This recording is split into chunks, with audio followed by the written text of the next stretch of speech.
Anne.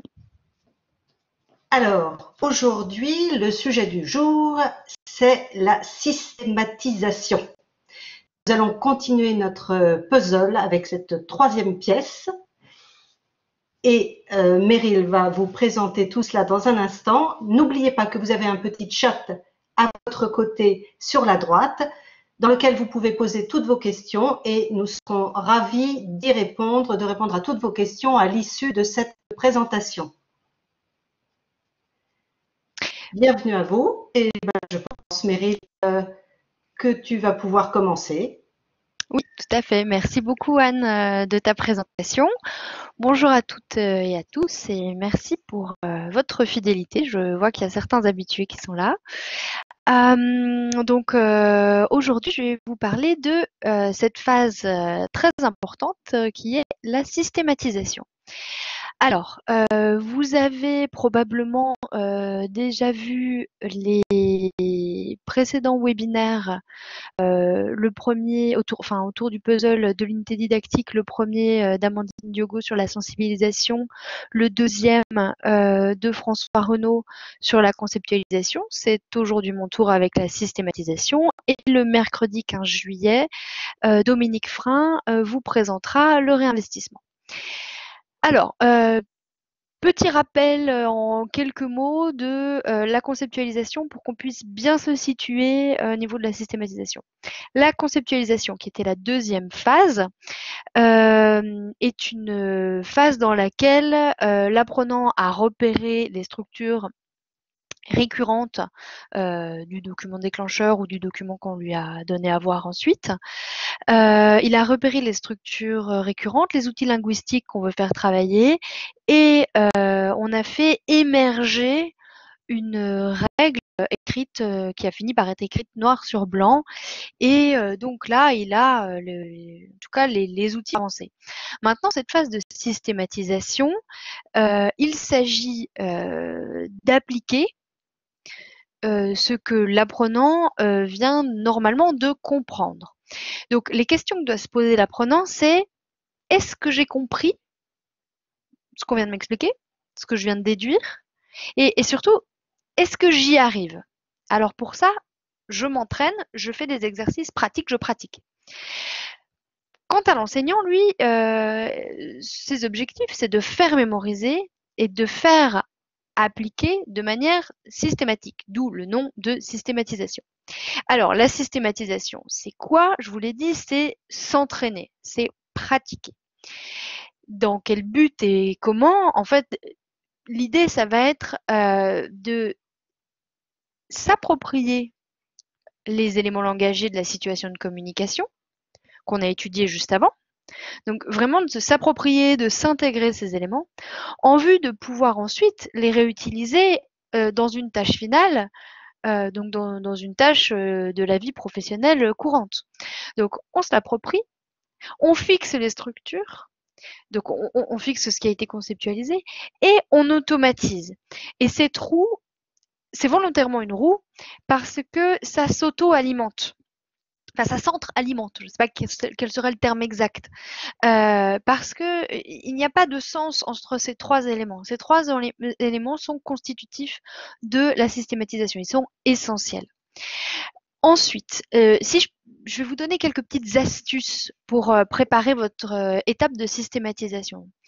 Donc, tout d'abord, il faut bien garder en tête qu'il faut faire travailler les outils langagiers et pas plus, pas moins, les outils langagiers étudiés lors de l'étape de conceptualisation. Alors pourquoi je vous dis ça? C'est parce que un écueil que je vois souvent lorsque notamment on accompagne des, des dossiers pédagogiques d'IFOS, un écueil que je vois souvent, c'est que en tant qu'enseignant, on a tendance à vouloir être exhaustif et à vouloir tout enseigner à nos apprenants, tout leur dire, tout leur expliquer, qu'ils aient tous les outils en main. Malheureusement, on ne peut pas tout faire, il faut sélectionner et c'est pour ça qu'il faut s'en tenir à ce qu'on a étudié dans la boîte à outils parce que si vous enrichissez à ce moment-là, eh bien, l'apprenant, il peut perdre le fil. ne sera travaillé dans la phase de systématisation que ce qui a été vu dans la boîte à outils, dans la phase de conceptualisation, uniquement. C'est pas le moment d'enrichir. Si on souhaite enrichir, c'est plutôt dans la phase de conceptualisation, où on va enrichir tous ensemble, etc., et réutiliser dans la phase de systématisation. Pardon. Ensuite, variez bien les typologies d'exercices, d'activités, d'une part pour éviter les lassitudes, mais aussi pour que tous les types de mémoire s'y retrouvent. Privilégier des activités qui sont courtes et qui sont guidées. Alors courtes, ça fait vraiment sens, notamment en français professionnel, où en général, on a des petits nombres d'heures qui sont allouées à la formation en français. Et donc, c'est vraiment quelque chose à prendre en compte. Contextualiser toujours les activités parce que, alors je dis ça, ça peut paraître bête, mais c'est quelque chose qui peut paraître évident, mais si vous avez, je ne sais pas, des infirmières, vous formez des infirmières en français et vous venez de leur faire travailler le passé composé pour expliquer aux médecins ce qu'elles ont fait. Par exemple, j'ai pratiqué une prise de sang, j'ai donné le médicament, etc. Si vous prenez un exercice sur le passé composé lambda, de français général, vous allez avoir j'ai pratiqué le basketball, j'ai visité la Papouasie l'année dernière. C'est pas important. Enfin, c'est utile pour le passé composé, certes, mais l'idée de contextualiser, c'est que, un, ça donne du sens à ce que vous faites, à ce que les apprenants sont en train de faire, et deux, ça enrichit aussi le vocabulaire des apprenants, ou en tout cas, ça les familiarise avec tout ce vocabulaire-là, tout ce jargon. Et pour terminer, sélectionner des exercices qui soient cohérents avec la tâche. Alors, même chose, vous allez me dire que c'est évident. Oui, je parle là, ici, plutôt de la modalité que vous allez choisir. C'est-à-dire que si vous avez dans votre cours des réceptionnistes d'hôtel qui sont à l'accueil et vous voulez leur faire travailler l'accueil de la personne à l'oral. Il ne sert à rien de faire, enfin il ne sert à rien, c'est un peu péremptoire ce que je dis, mais disons qu'il est plus pertinent de faire travailler des exercices oraux que des exercices écrits. Parce que le réceptionniste, cette tâche-là, elle devra être faite constamment à l'oral. Donc, effectivement, vous pouvez faire un petit exercice à l'écrit si vous le souhaitez, mais il vaut mieux orienter ces activités, ces exercices vers euh, vers des choses plus orales, en tout cas plus en cohérence avec la tâche finale. Et de la même façon, si vous avez, si vous formez en français des personnes, du personnel administratif ou des diplomates qui ont beaucoup d'écrits à faire, eh bien oui, effectivement, là, ça fait sens d'avoir beaucoup d'exercices écrits. Alors, j'ai mentionné les termes exercice et activité. Alors, je vais pas faire un cours là-dessus et d'ailleurs ça porte à débat et cetera. Je vais donner une petite, définition toute simple, qui n'engage que moi, Meryl Mossir, aujourd'hui. C'est que, l'exercice, c'est plutôt quelque chose d'assez basique, d'assez simple, hem, purement linguistique, qui n'engage pas forcément d'interaction entre les apprenants. Parfois, c'est même un peu décontextualisé. En tout cas, c'est orienté sur un seul et unique aspect concret. Donc, un point de grammaire, par exemple, ou un point de lexique uniquement. Tandis que l'activité a tendance à être déjà plus complexe, parce qu'il y a plus de paramètres à prendre en compte, elle est plus libre. Ça nécessite pour l'apprenant de chercher des informations et d'utiliser parfois les compétences linguistiques certes, mais aussi des compétences qui ne sont pas, qui sont non linguistiques ou qui sortent en tout cas un petit peu de ce qui a été vu dans cette leçon-là, qui peut faire appel à des prérequis. Je vais utiliser un petit peu les 2 termes, tout le temps, parfois l'une pour l'autre, enfin l'un pour l'autre sans doute, mais voilà les avantages de des exercices et des activités, c'est, l'ancrage. L'ancrage, c'est que si vous variez vos supports, ça va, comme je vous disais tout à l'heure, parler à tous les types de mémoire. Il y a des personnes qui sont plus visuelles, d'autres qui sont plus auditifs. Il y en a qui ont besoin d'écrire. Il y en a certains qui ont besoin de parler pour intégrer. Donc ces petits exercices que vous allez faire sont une étape essentielle avant de passer à la tâche finale où là vraiment ils sont en milieu sauvage. Là, vous allez pouvoir, dans cette étape de systématisation, les guider et du coup parler à tous les types de mémoire. Euh, Toujours avoir une démarche progressive. Alors, si vous avez un cours avec peu de temps pour faire des activités de systématisation, évidemment, vous allez choisir un seul et unique exercice et vous ferez en sorte de choisir le plus pertinent possible. Si toutefois vous avez un peu de temps, ou alors que vous leur donnez du travail à la maison, là, vous pouvez vous permettre d'avoir une démarche progressive.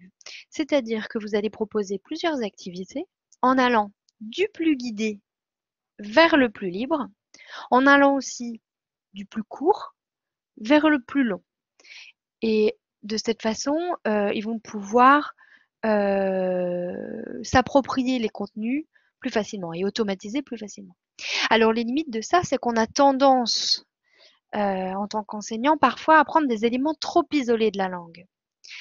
Et aussi, si c'est des alors je vulgarise un peu le terme, hein, mais des exercices, moi quand j'en parle, je dis des exercices, ça peut être bête et méchant. Alors oui, si vous appliquez juste dans des petits exercices comme ça, peut-être que l'implication de l'apprenant va pas être au top et ça va avoir un impact sur la mémorisation. Donc c'est pour ça que je vous conseille à nouveau, je reviens sur la démarche progressive, aller de l'exercice vers l'activité au sens que je vous décrivais tout à l'heure, c'est-à-dire aller vers des choses très basiques, très simples, très uniquement linguistiques sur un point concret, pour aller vers des activités plus libres qui vont nécessiter plus d'éléments. Alors je vais vous donner un petit exemple avant ça, avant l'exemple. Quelques termes qu'on retrouve fréquemment dans les consignes types des activités de systématisation. Alors là, il s'agit des verbes qui sont souvent à l'initiale de la phrase, qui vont démarrer la phrase. Compléter, donc pour les activités de complétion, hein, comme son nom l'indique, c'est souvent ce qu'on trouve le plus, notamment pour les exercices structuraux, les exercices à trous. Répondez, cochez, entourez, sélectionnez, donc ça va être des exercices soit de type QCM, par exemple pour le lexique, ou entouré, vous allez avoir par exemple un texte dans lequel vous aurez entouré le verbe conjugué au bon temps. Un au passé composé, un imparfait, un plus que parfait, et puis de sélectionner le bon par exemple. Utiliser, employer, réemployer, là c'est quand vous donnez des contraintes. Par exemple, vous allez dire d'utiliser les connecteurs logiques de manière, les connecteurs logiques de je ne sais pas quoi, de manière, enfin voilà, vous allez faire travailler spécifiquement quelque chose et vous les contraignez à suivre, vous imposez des choses. Transformer, reformuler, remplacer. Bon là, comme c'est stipulé, c'est un exercice de reformulation. Retrouver, relier, associer, là on est dans un exercice d'appariement. Il va s'agir de relier des éléments entre eux. Donc c'est très bien pour varier les typologies d'exercices, pour pas toujours avoir le même visuel au moins, même si finalement on fait travailler un peu les mêmes choses, mais au moins visuellement ça change, ça varie. Rédiger, écrivez, définissez. Alors là, on, on monte d'un cran dans la liberté des apprenants, c'est-à-dire que là, ils vont pouvoir ne plus être dans de petites activités où ils vont devoir cocher, relier, machin. Là, vraiment, Ils doivent mettre des mots sur ce qu'ils veulent écrire ou sur ce qu'ils veulent dire. Deviner, imaginer, voilà, là on fait appel à leur imaginaire. Piocher, lancer le dé, là on est dans une approche très ludique par le jeu. Donc on y reviendra sur tous ces éléments-là, vous en verrez, je vais vous donner des exemples après. Euh, Là, voici un exemple d'approche progressive. Alors je vais, au sein de ce webinaire, vous montrer plusieurs exemples d'activités, d'exercices. Et tous ne sont pas de moi. Enfin, là, oui, mais tous ne sont pas de moi. Certains sont de collègues, certains sont de personnes qui ont collaboré avec nous sur Numérifos et certains font partie de la méthode Édito Pro B1 sur laquelle on a travaillé avec donc moi-même et certains de mes collègues de la chambre. Donc je me suis inspirée, je vous montre certains modèles qui figurent dans tout ce que je viens de citer. Donc je remercie tous les collègues pour leurs activités que je m'apprête à montrer. Alors, là, je vous montre un extrait donc pour de niveau B1 dans le domaine des affaires. Donc la tâche finale, c'est de présenter un projet qui a été mené à bien. Pardon. Donc, il faut imaginer que les apprenants viennent de conceptualiser, d'apprendre la règle autour du participe présent. Donc, on va aller du plus guidé au plus libre et du plus court au plus long. Donc, exercice 1, c'est simplement, là, on est dans une unité de verbe. Enfin, vraiment, on a un mot, un terme. Il s'agit de mettre un verbe au participe présent. Donc on s'intéresse même pas au sens, on s'intéresse à rien. Là, on fait juste, c'est vraiment de la grammaire pure et dure, passer d'une forme à une autre. On en est à la formation du participe présent. Exercice 2, un exercice de reformulation, mais dans lequel on va pointer exactement ce qu'on veut que l'apprenant reformule. Donc on est déjà là, on est au niveau de la phrase et on pointe quelque chose. Ensuite, on s'ouvre. Exercice 3. Là, il va rédiger une seule phrase avec un participe présent. Et cette fois, on ne pointe plus du doigt. Les phrases sont là, par contre. On en reste à une unité phrastique. Les phrases sont là, et il y a 2 phrases à unir. Mais on ne pointe plus rien, c'est à lui de réfléchir. Volontairement, j'ai mis un exemple. Pourquoi? Parce que plus vous complexifiez le niveau, la consigne, plus vous avez besoin de les accompagner tout de même. Hein. Ou au moins de donner un exemple pour leur permettre de rebondir. Et voilà, donc ils vont devoir faire une seule phrase. Ensuite, là, on est vraiment dans une activité beaucoup plus libre. Donc, j'ai proposé une production écrite et vous verrez ensuite la production orale. Pourquoi? Parce que selon, encore une fois, comme je vous disais tout à l'heure, selon l'objectif de vos apprenants, s'il est plutôt oral, eh ben, orientez-vous vers une activité orale. S'il est plutôt écrit, juste une production écrite, ça ira très bien. Ici, votre entreprise veut améliorer l'espace de travail et étudie les suggestions de ses salariés. Vous écrivez un courriel à votre responsable pour proposer votre projet. Vous expliquez pourquoi ce projet vous intéresse en 3 raisons, puis donnez des détails. Donc il y a un petit exemple, voulant améliorer l'espace de travail, nous pourrions blablabla. Ok. Alors, en quoi c'est un exercice, une activité et pas une tâche finale? C'est parce que là, on va être dans une situation où il est contraint. Il doit utiliser 3 raisons, donc 3 fois du participe présent. Et là, dans le cadre du participe présent, il y a fort à parier que ce ne serait pas très authentique dans un vrai courriel. Même on a essayé de contextualiser, de rendre ça le plus authentique possible.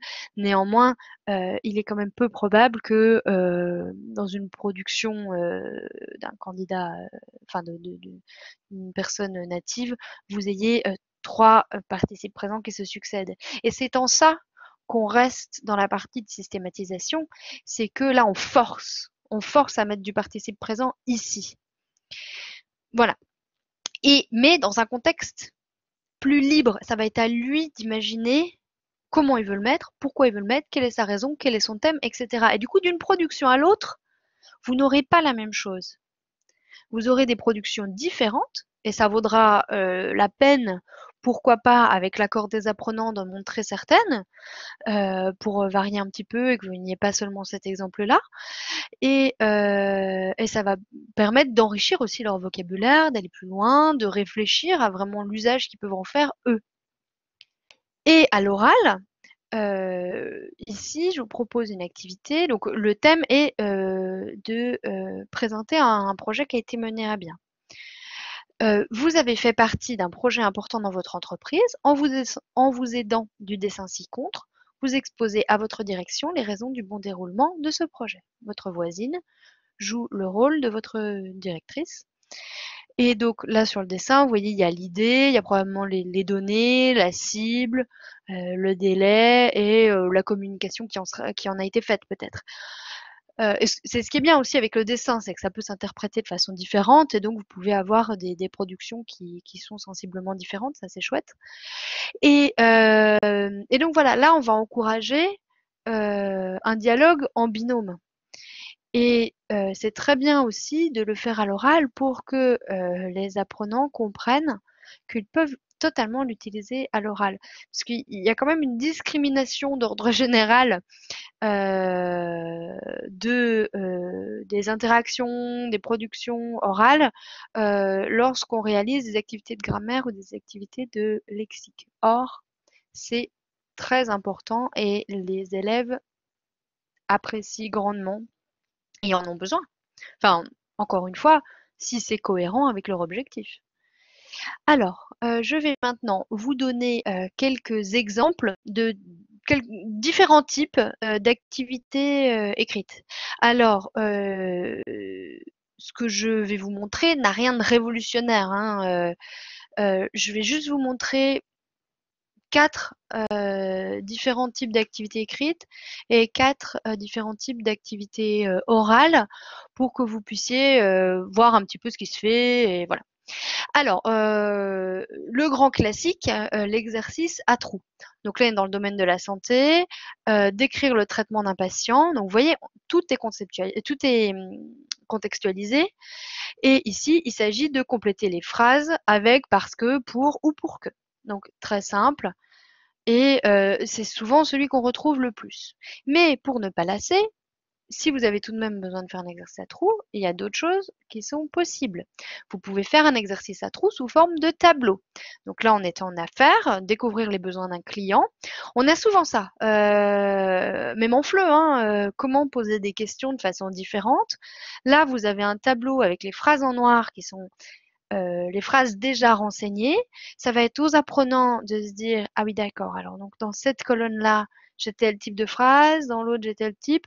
Et il suffit de compléter avec la phrase manquante, avec la question manquante, pardon.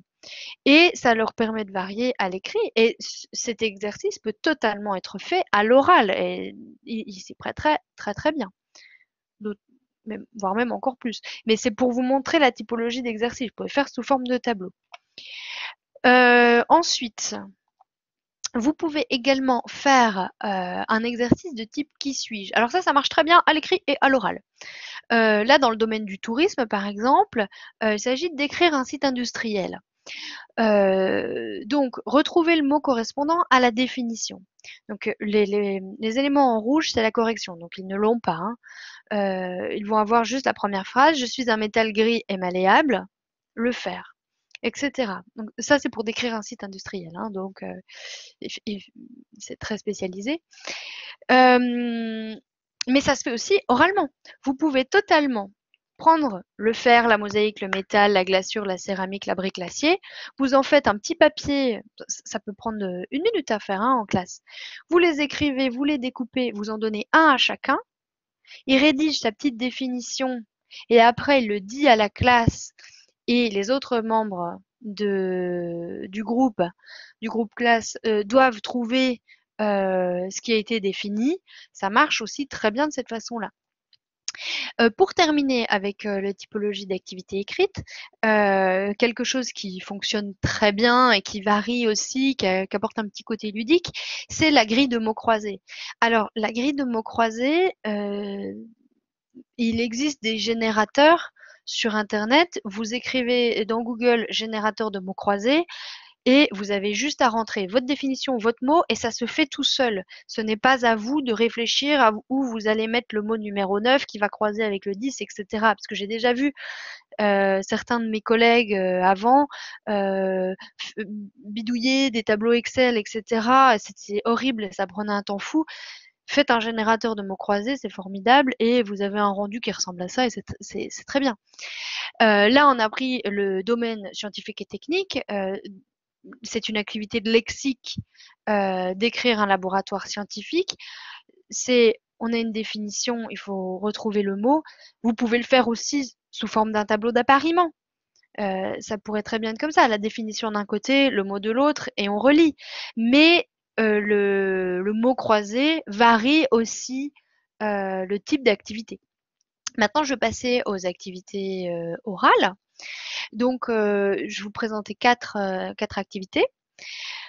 Une activité de reformulation, donc là, il y a des étiquettes que vous découpez et que vous mélangez. Les apprenants sont en binôme, ils piochent une étiquette et ils vont remplacer l'expression qu'ils ont piochée par une autre. Et l'autre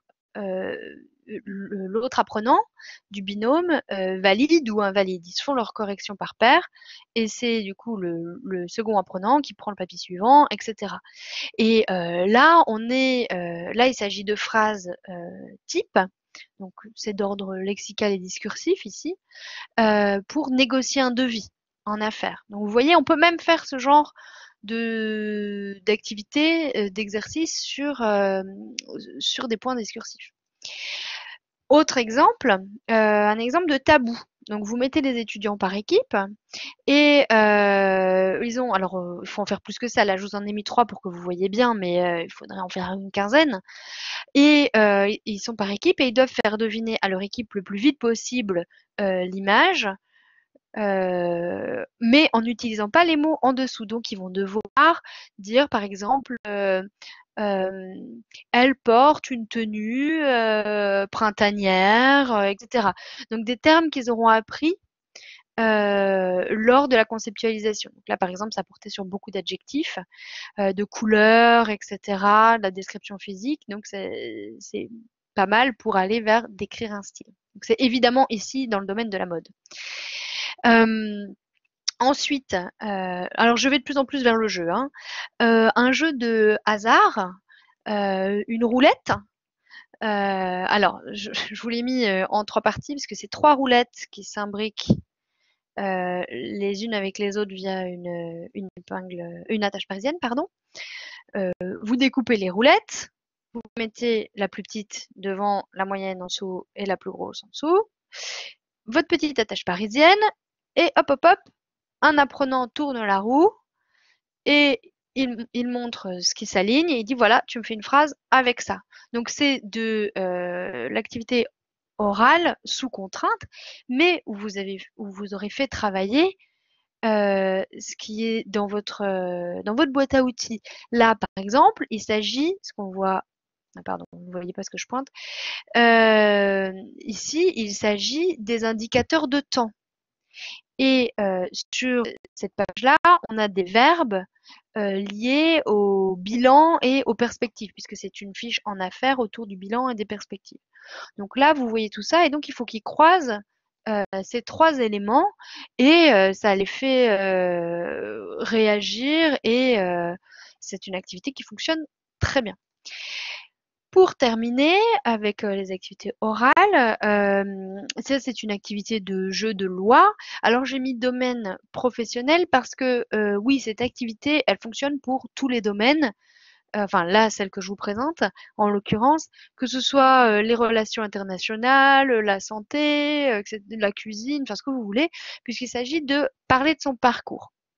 Et donc on peut imaginer que vous avez fait un cours autour de parler de soi, parler de ses expériences professionnelles, peut-être dans la perspective d'un entretien d'embauche aussi, peut-être. Et vous allez avoir des petites questions comme quel est votre poste actuel, citer 3 tâches très courantes de votre profession, etc. Donc vous avez des éléments comme ça qui ne sont pas une tâche, parce que citer 3 tâches très courantes de votre profession, c'est pas un réemploi, c'est pas un réinvestissement. On est vraiment là dans de la systématisation.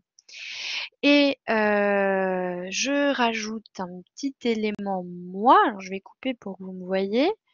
Donc, alors je vous invite à cliquer sur le passer en mode, suivi de l'intervenant, là le petit carré, en haut de votre écran.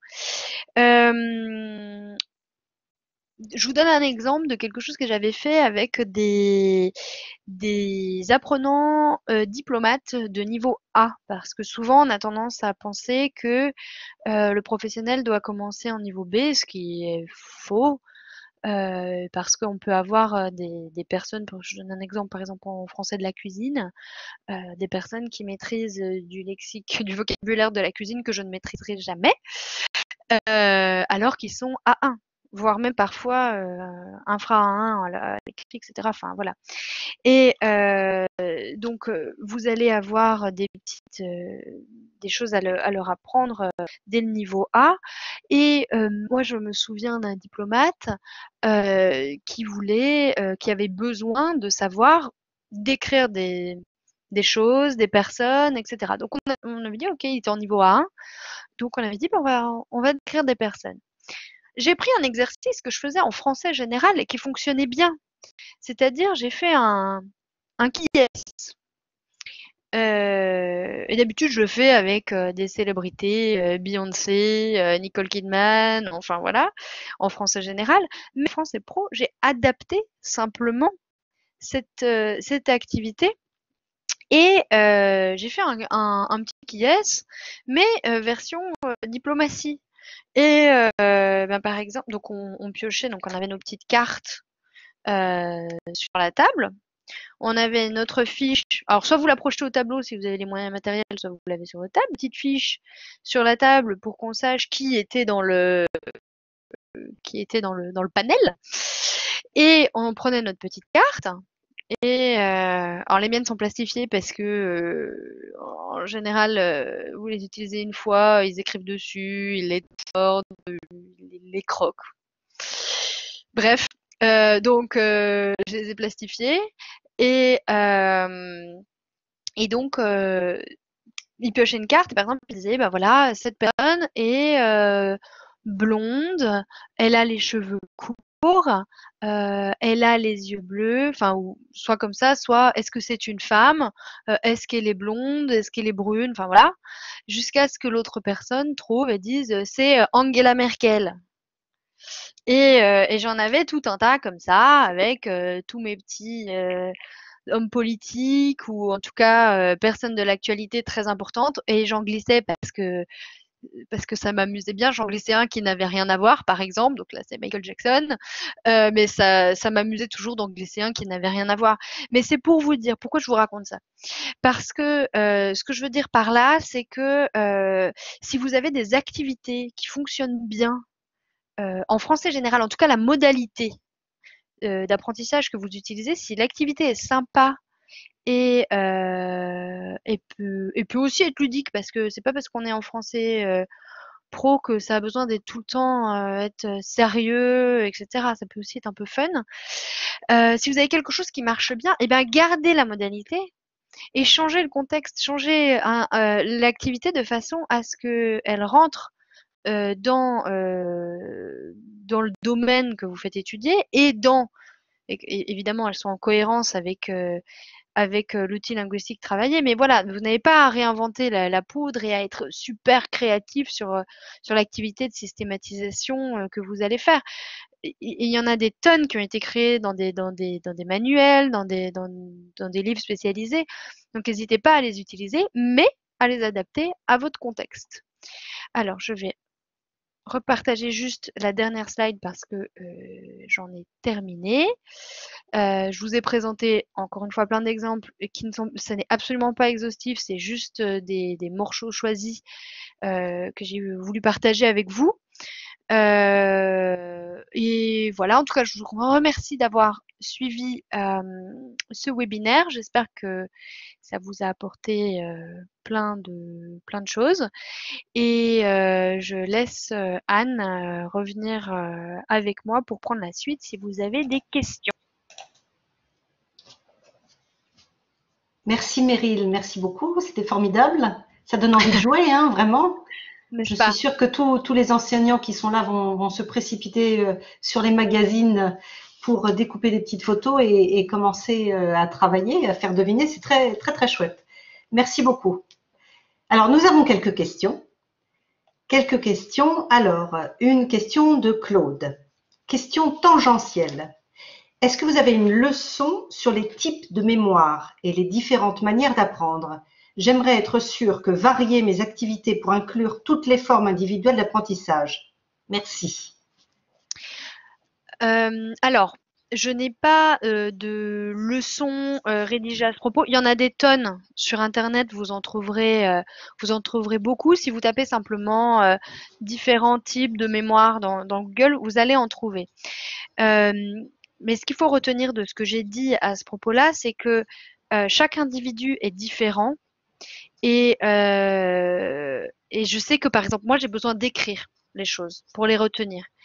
Et, euh, et donc, je m'inspire de ma propre expérience, de personne qui a besoin de faire beaucoup de choses et en tout cas besoin d'écrire pour ma part. Et voilà, en tout cas, varier ne peut être que bénéfique parce que il y a des personnes qui vont, comme moi, avoir besoin d'écrire, d'autres qui vont avoir besoin de parler pour l'utiliser, ça va les aider.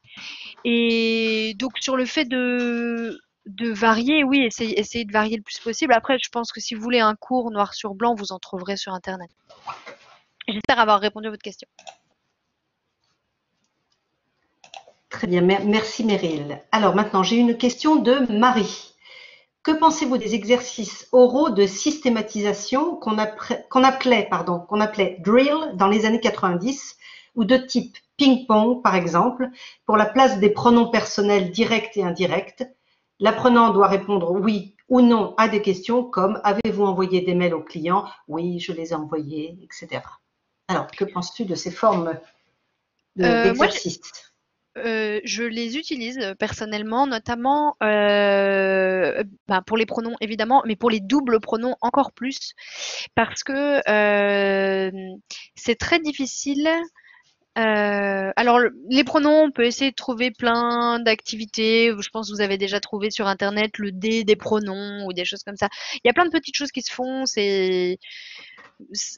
On peut ne pas faire ces activités si on ne souhaite pas, les activités drill, comme vous dites. Mais en revanche, moi, je les conseille, voilà, pour les activités autour des doubles pronoms, moi, ça a été salutaire, puisque je mettais les apprenants par deux. Chaque apprenant avait une fiche avec des questions différentes, du même type que vous avez donné, mais qui nécessitaient, pour être utile au double pronom, il y avait toujours un COD et un COI. Et de cette façon, la réponse nécessitait de mettre tout en double pronom. Donc voilà, et ils n'avaient évidemment pas les mêmes questions l'un et l'autre, parce que sinon c'est pas drôle. Et ils se mettaient en binôme et ça fonctionne très bien. Et effectivement, ça systématise très bien parce que ce sont des situations, les pronoms, des outils linguistiques qui sont plus difficiles à faire travailler en situation authentique. Voilà. Parfait. Merci Meryl. Alors j'ai une autre question, remarque de Claude, déjà qui te remercie d'avoir abordé l'aspect contraignant de certaines activités de systématisation. Est-ce que tu penses que cette étape où l'on force les apprenants à utiliser en excès une forme grammaticale est un mal nécessaire ou est-ce qu'on pourrait en fait l'éviter en modifiant la formulation de ces activités? C'est peut-être une transition qui a son rôle dans l'apprentissage, mais Claude continue d'essayer de l'éviter. Ses étudiants sont frustrés quand ils découvrent que les formes qu'ils croient utiliser correctement ne sont en fait pas si fréquentes en français authentique. Alors, C'est très juste de façon globale votre remarque et je peux comprendre la frustration de certains apprenants. Surtout, en fait, quand vous avez des niveaux A, tout ce que vous apprenez est fréquent. Donc, il n'y a aucune frustration de la part des apprenants puisqu'on utilise tout à chaque phrase quasiment. Enfin, je vulgarise un peu, j'exagère un peu, mais c'est l'idée. En revanche, lorsqu'on commence à aller vers des niveaux B, notamment à partir du niveau B2, c'est effectivement là qu'on va commencer à apprendre des éléments qui sont moins récurrents, mais tout aussi importants. Par exemple, le participe présent que je vous montrais tout à l'heure, j'ai fait exprès de prendre cet exemple-là. Parce que le participe présent, il est effectivement assez utilisé dans certains domaines. Et notamment à l'écrit, dans le domaine des affaires, etc. Donc, il est très important qu'il sache, un, le comprendre, et deux, le manipuler. Mais oui, ça, c'est à nous de leur dire qu'il n'y en a pas à toutes les phrases en français, mais qui sont à un niveau, et je pense que c'est votre cas aussi quand vous parlez de vos apprenants, je pense qu'ils sont à un niveau un peu supérieur déjà. Ben voilà, ils arrivent dans des niveaux où, oui, bon, bah, le passé composé, c'est bon, on va pas le refaire tous les 2 mois. Donc, on passe à des éléments plus délicats et effectivement peut-être un peu moins fréquents. Alors, pour répondre, parce qu'il y avait deux remarques, enfin, il y avait deux questions dans votre remarque. Est-ce que c'est un mal nécessaire de contraindre, etc. Non, ça, enfin, chacun fait comme il veut. Personnellement, moi, j'aime bien leur mettre des contraintes parce que alors ça dépend aussi du profil des apprenants, etc. Mais si vous avez des profils un peu créatifs ou, euh, ou qui sont pas très cadrés, en tout cas, ils ont tendance à partir un peu dans tous les sens. Et au final, l'activité que vous proposez, elle va pas faire travailler le participe présent comme vous vouliez. Elle va faire participer tout un tas de choses, faire travailler tout un tas de choses, mais qui n'est pas ce que vous avez cherché. Donc c'est à vous de voir. Encore une fois, c'est pas ce que j'ai dit là, ce que j'ai présenté là, c'est pas péremptoire. C'est vraiment un partage d'expérience. Quand je disais tout à l'heure, si vous ne pouvez pas faire une multitude d'activités et que vous en faites qu'une seule, eh bien là, vous allez choisir celle que vous voulez. Enfin, vraiment. Et si vous avez le temps d'en faire plein, allez, encore une fois, comme je disais, du plus guidé au plus libre, du plus court au plus long. Et dans ces cas-là, vous pouvez inclure une activité avec des contraintes et après aller vers quelque chose de beaucoup plus libre. C'est encore une fois, ce n'est pas là tout ce que je vous ai dit, ce n'est pas gravé dans le marbre. Voilà. Merci, merci beaucoup Meryl pour toutes ces précisions. Je crois que tu es très claire et que tous tes exemples bien concrets ont tous été très appréciés. Alors, une petite question de Zleta, mais peut-être qu'on pourra donner cette information un peu plus tard. Pourriez-vous me donner la référence du manuel édito dont il a été question lors de votre présentation? Mais bien sûr, puisque nous avons fait partie de l'écriture, alors un peu de pub ne nuira pas. Non, il s'agit de édito. Alors, par contre, là, ce que je dis n'engage que moi et pas le français des affaires. Je veux pas faire de publicité non plus pour les éditions Didier, etc. Effectivement, nous sommes 3 responsables pédagogiques de l'équipe à avoir collaboré à cet ouvrage. Donc, il s'agit d'Édito Pro B1 aux éditions Didier et autour du français des affaires. Mais je ne sais pas si ça a trop sa place ici, j'avoue, c'est vrai. En tout cas, les exemples que tu as montrés sur ta présentation étaient parfaits, répondaient tout à fait à cet objectif de systématisation. Oui, bah, tous les exemples que j'ai montrés, hein, qu'il s'agisse des fiches numérifos ou d'exemples personnels, par exemple la roulette, hein, c'est quelque chose à moi, hein, c'est quelque chose que j'utilisais moi-même en formation.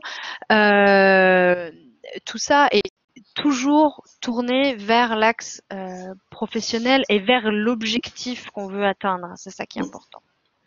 Et je crois que c'est ce qui est très apprécié, c'est ce partage d'expérience qui a été testé, vérifié et qui fonctionne. Et c'est vraiment chouette de pouvoir partager ça avec vous tous. Ah, et je me permets juste d'ajouter quelque chose par rapport à la remarque de Claude. Tu m'y as fait penser, Anne. Varier les typologies d'exercices, ça a aussi cet intérêt-là parce que tu disais on a vérifié des activités, etc. Eh bien, il y a certains groupes avec lesquels une activité va prendre et fonctionner admirablement bien. Tout va marcher, ils vont comprendre, ça va aller du tac au tac, ils vont adorer cette activité, tout va bien fonctionner. Et avec un autre groupe, ça marche pas du tout. Et vous savez pas pourquoi. Ça peut être la façon avec laquelle vous l'avez amené, ça peut être l'ambiance du groupe, ça peut être plein de choses, plein de paramètres. Ça peut être parce que votre cours est trop tard le soir aussi. Ça, voilà, ça c'est vérifié aussi. Donc voilà, c'est pour ça, d'où l'intérêt de varier, parce que comme ça, même si vous avez une activité, bon, une typologie d'activité qui va pas marcher ce jour-là, ben peut-être que le deuxième type d'activité va fonctionner. Voilà, j'avais fini mon aparté. Parfait, super. C'est effectivement, on n'a pas toutes les fois le même public exactement et ça peut varier sur les réactions. Tout à fait. Alors, écoute, j'ai l'impression qu'il n'y a plus de questions. C'est ce que je te disais. Tu as été très clair, ça a été très concret. Les gens. Ah, si, une petite question. Ah non, mais ça, c'est une question d'Alban Momé. Pour un jeu qui est, peut-on choisir un Tegreton comme célébrité? Merci, merci Alban. Ça, c'était la petite plaisanterie du webinaire. Tout à fait. J'avoue que toutes les personnes portant des lunettes sont bienvenues car elles sont rares et font travailler ce lexique-là. Alors plus sérieusement, écoute, je crois qu'on a la troisième pièce du puzzle qui est la systématisation. Donc, on a vu le déclencheur, la conceptualisation, la systématisation, mais qu'est-ce qui nous reste? Le réemploi. Le réemploi. Le réemploi. Alors, il ne faut pas manquer cet épisode, le réemploi, qui vous sera présenté par la célèbre Dominique Frein. Et ce webinaire aura lieu, attention, un mercredi parce que le 14 juillet étant férié, vous ne pourrez pas avoir votre rendez-vous du mardi, le 14 juillet. Donc, nous nous retrouverons pour le réemploi le mercredi 15 juillet à 16 h. Mais auparavant, vous avez le 7 juillet un autre webinaire présenté par les collègues dont le thème est « Former des professionnels en entreprise ou dans leur école, relever les défis de la création de partenariats ». Donc, ce webinaire sera présenté par nos collègues du service développement ainsi que nos partenaires Midou Benterari et Isabelle Mignard. Donc, soyez présents ici, n'hésitez pas à vous inscrire. Je vous redonne l'adresse de notre site sur lequel vous pouvez découvrir tous ces webinaires. Voilà, je crois que j'ai tout dit. C'est formidable. On attend vivement le 15 juillet pour avoir la suite de cette unité didactique et terminer enfin notre puzzle. Et je vous souhaite une très bonne fin de journée. À très bientôt. Au revoir. Au revoir.